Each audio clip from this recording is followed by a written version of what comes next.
All right, family. We live with the general. You already know what time it is. We got some fire for you today. We're gonna be talking about Malcolm X, the greatest leader, you feel me, of the 20th century for Black Americans, and very well may be for the globe. You feel what I'm saying? And so we're gonna talk about his pilgrimage to Africa, his quest to unite Black people all over the world under pan-Africanism. That's exactly what he was doing. And so we're going to look at the greats. We don't look at then we look at the greats of our people and what they were trying to accomplish. Before we get started, family, I want you to click that link right there in the top of the chat. We highlighting some fire today. You feel what I'm saying over there on Patreon? The Cult of Saturn and the Control of Black Music. This is a powerful, in-depth, esoteric presentation. You got to buckle in for it. And what you do not believe, you understand very well could be the truth. So you better pay attention to it well. You feel me? Also, we got Lilith, Queen of Hell, Chief Goddess of the White World. These are two powerful esoterical presentations off the chain. You can't get them nowhere else, family. That's right. Now let's talk about this, family, because I see people trying to backdate, because they are fairly recent cult that just come into existence just the other day, and they need to backdate and try to kidnap pieces on the board and say, oh, this is a FBA or a foundational Black American. I see a lot of people try to use Malcolm, even though his life speaks for itself, you see, because Malcolm went on if you watch the movie, he went on a pilgrimage to Africa. Actually, he went on two.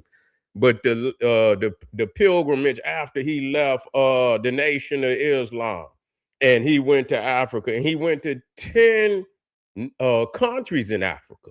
He also went to the the African Organization of Unity. I believe that's what it is.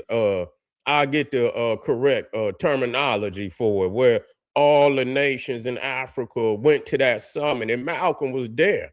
You see, and I'm quite sure he was rubbing elbows because Malcolm X was pushing for to take the United States to world court. You see, for its crime against humanity. And this is also something that very much scared the powers to be, because Malcolm X was doing things that, was clearly outside of anybody or any other leader, you know what I'm saying, to do that. Matter of fact, he's the only one that I know that made that type of a move.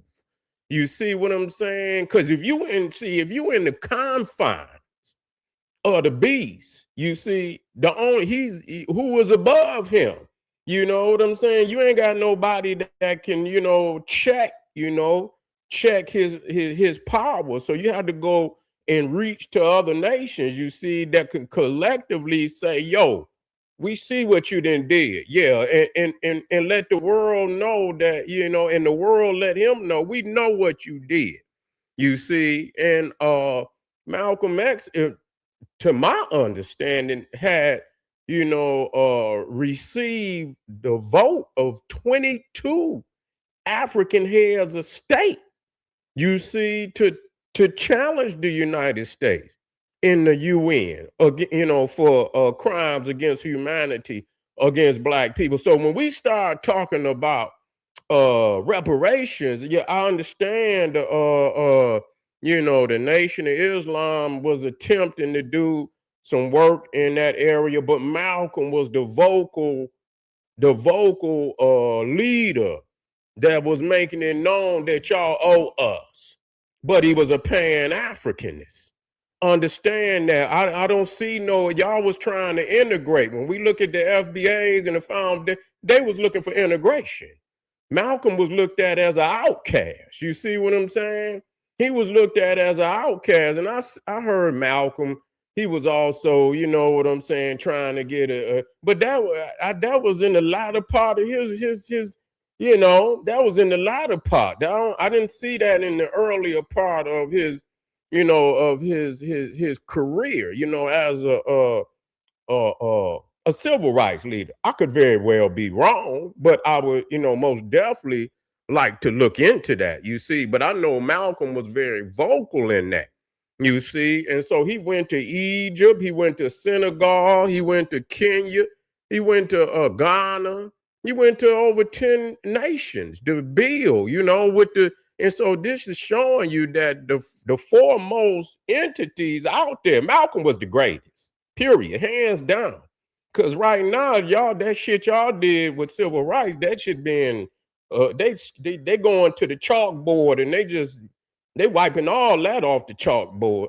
You see, right now as we speak, they wiping that off the chalkboard. You see, so that just show you when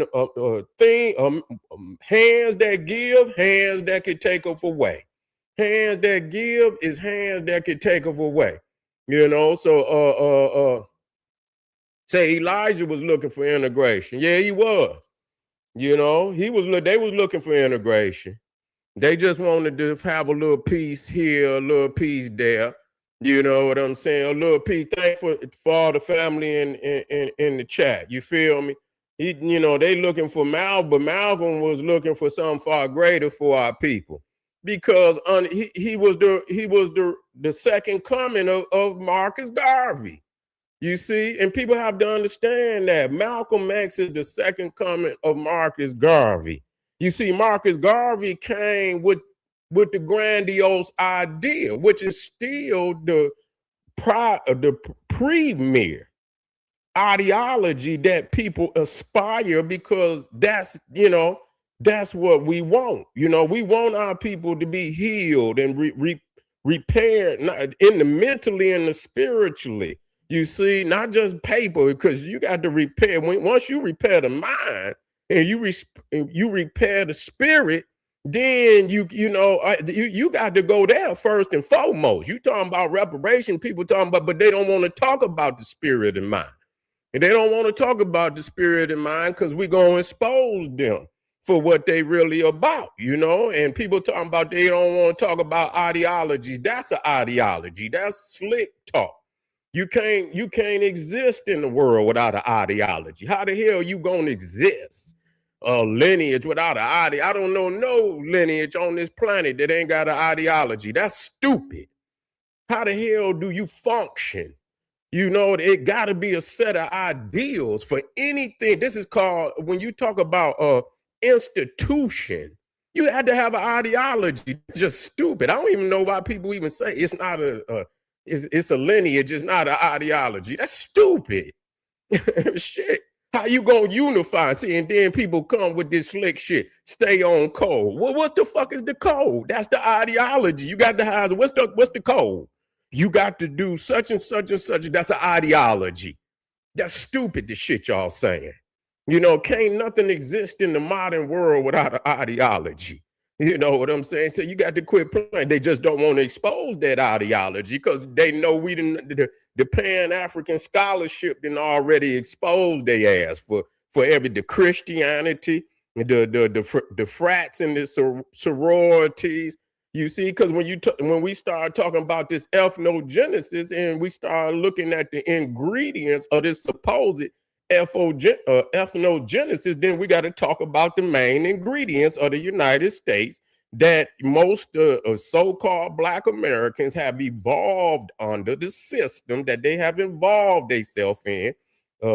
Historically Black colleges, which a lot of them is named after Europeans, and you're going to get the frats, and you're going to get the sororities, you're going to get the Freemasons, you're going to get the Black church, but ain't a Black church with a white Jesus. And you see, but the religion come from overseas, but they got a problem with pan-Africanism, but they don't have a problem with a Jewish Messiah that was born in Bethlehem, damn near 3,000 miles away.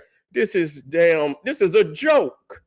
This is a joke. And the fact, when I broke down the other day, and we just getting started today, but I'm showing you the elites.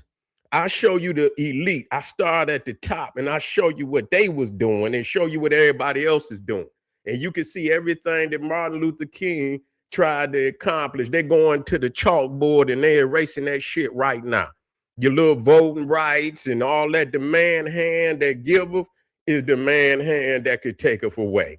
You see, the man hand that giveth is the man hand that could taketh away. And so you got to do something with them hands. You feel what I'm saying? You got to get them hands out the way. You see, and so we saw that Malcolm was reaching out overseas because it was too much niggerism. You know what I'm saying? It's niggerism over in Africa too. You understand what I'm saying? But if you would have got them when they were more in a revolutionary spirit, you know what I'm saying? Now they ain't in no revolutionary spirit. All of them then settled back into misery. They still, after all that fighting and shit and everybody revolting, they still ain't got no more power over the land than they did before they started fighting. So you got even down in South Africa, they was tearing shit up, ready to run them Europeans into the ocean. And then here come Mandela and all this love and we gonna do such and say, ain't done nothing. They ain't got no more land than before Mandela became president. So they fizzled out that revolutionary spirit. If you could have got to them when they was ready to tear shit up, we could have been. But now people then settled into they misery. You know what I'm saying? And so that's where you at today. That's where you at today. But family, we're gonna wake them up. We're gonna continue to show our people the way. Before we get up off of here, because we got a hell of a lineup today.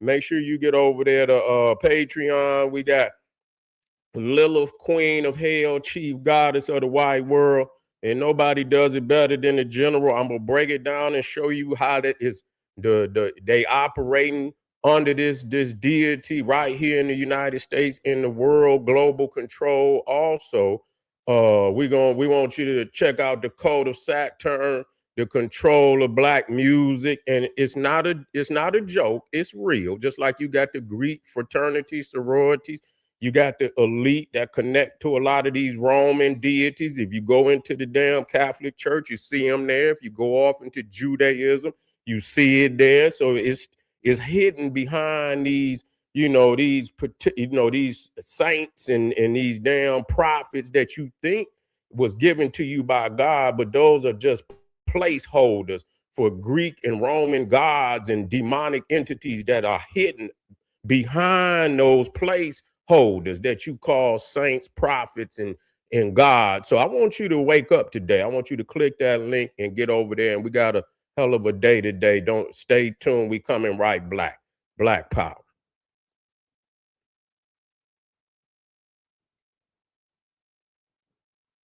Well, Jay Regal, you say it's indeed a lineage, yeah, but come back to me and tell me what the ideology is, because you can't have no lineage without no damn ideology. I don't need you to be no lineage, because I know my lineage and I'm gonna get mine regardless if I hook up with you or not. But tell me what the ideology is when you come back. Other than that, man, you could go play house with somebody else. All right.